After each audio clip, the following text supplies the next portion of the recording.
Avant que le pain blanc ne s'impose au XVIIIe siècle, d'abord à Paris puis un peu partout au XIXe et au XXe siècle, la qualité du pain était tributaire de différents facteurs.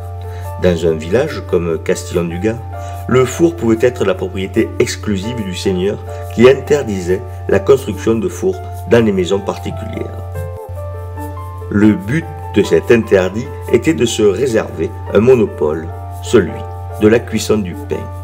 Les villageois étaient ainsi obligés d'utiliser les services du four banal.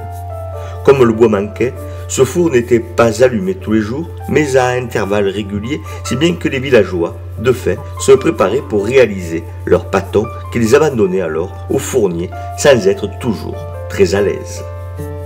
Dans le village voisin de Colliès, on voit les habitants se rebeller contre le seigneur et son fournier, accusés de trop faire cuire le pain.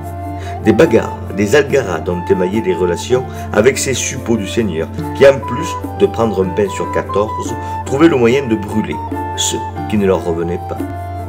Des communautés ont voulu échapper à cette aliénation en rachetant les droits seigneuriaux liés à la cuisson du pain. Les villageois se cotisaient alors et devenaient enfin les maîtres du four devenu commun. Mais à cette époque, nul boulanger dans les villages.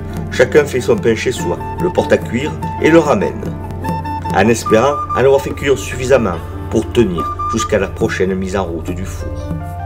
La disponibilité énergétique était déjà d'autant plus problématique que le bois en constituait la principale source avec la force des eaux utilisées par les moulins.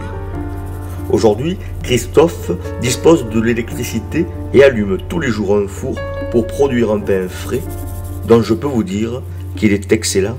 Parole de Castillonnais.